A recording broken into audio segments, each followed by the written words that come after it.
This is Trump's press secretary Caroline Levitt. A few months ago, she was seen wearing a red dress that was made in China. Now she is calling for boycott of Chinese products.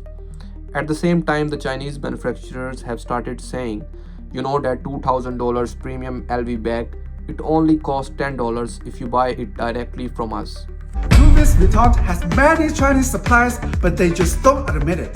50%. I have a friend who is a manager in the factories of the Louis Vuitton, and he told me the similar quality only needs $50. For years, we have been told that made in China actually meant low quality. But that's not true. Look around you. Everything you love today and show off, ranging from your iPhone, your premium luxury bag, and even your sneakers, all of them are made in China. In our previous videos, we discussed how China contributes 35% of total production of world. While all these years we were just focusing on the label made in China, China became a factory of whole world and is today known as sole manufacturing superpower. Here is the part that most people don't know. These luxury brands, they never make their own stuff. They make use of a Chinese OEM, an original equipment manufacturer, a Chinese factory that builds and makes the entire product, ranging from designing, stitching till packaging, while the brands just slapping their logo on the product. And here is the kicker.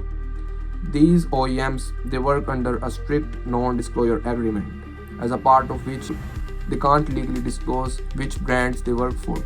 Total silence. But as US is now calling for boycott of these Chinese products, some of them are breaking silence and showing us the receipts. But why did these brands go to China in the very first place? It's not because of low wages only. It's because it's more efficient in there. In China, you have got all raw materials, packaging, and ports within a few miles. You have got skilled workers, the processes are more fast, and supply chain is really built clockwork in there. But in US, the salaries and wages are either too high or the processes are very slow. And it's not more competitive to work and manufacture in the US. Even the Trump slogan, Make America Great Again, got their shirts and hats made in China. The same luxury bag, it only costed $10 while it was produced in the Chinese factory, while it was sold to you in $1,800. What's in between?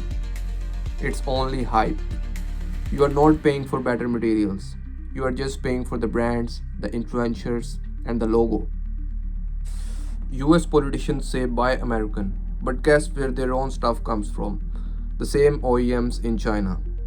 And as these Chinese manufacturers have started to pull back the curtain, we are realizing that this was never a trade war. It was more of a branding war. The claims of these Chinese manufacturers and the irony of the US politicians wearing the Chinese dress may be right or wrong. That part is totally debatable. But two things are undeniably true. For years, we have been told that made in China actually meant low quality. But in reality, everything you love today and show off, it was actually built there.